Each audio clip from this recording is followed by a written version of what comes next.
Sabíem que era un camp molt complicat, amb un gran rival, que hauríem de fer bé les coses, no? D'alguna manera, doncs, bueno, sí que la primera part hi ha hagut ocasions pels dos costats i a l'inici de la segona s'han posat per davant, no? I d'alguna manera, a últimes instàncies, hem acabat salvant aquest punt aquí, que ja et dic que és un camp molt complicat, que crec que a tothom li costarà molt sumar.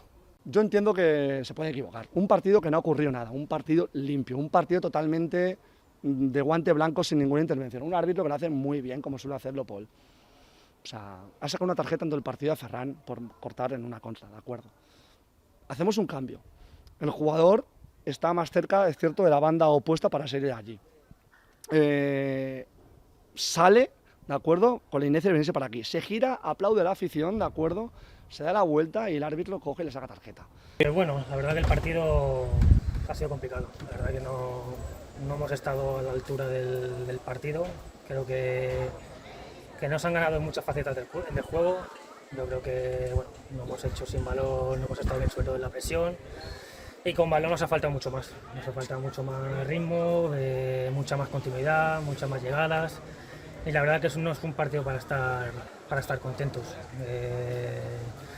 Pero bueno, a ver, la verdad que lo hemos intentado hasta el final y bueno, al final en una jugada aislada, la verdad que hemos tenido la recompensa del empate. Pero es un partido que bueno, que para reflexionar, para mirar todos el ombligo, mirarnos y yo creo que tiene que ser un punto de inflexió perquè tenemos que dar un paso adelante todos.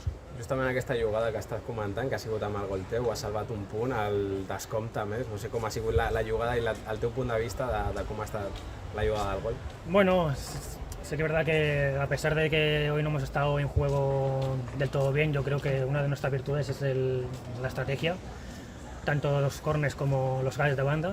Ahorita sabemos que tiene un saque de banda muy largo y bueno, lo hemos intentado aprovechar. La verdad que bueno, ha sido más de ímpetu que a lo mejor de jugada, pero bueno, hemos tenido la recompensa y bueno, al final, obviamente que este campo sabemos que es difícil y hemos sacado un punto, pero a pesar de mirar el resultado, creo que tenemos que mirar cómo ha sido el juego y cómo ha sido el partido y tenemos que reflexionar y dar un paso hacia adelante.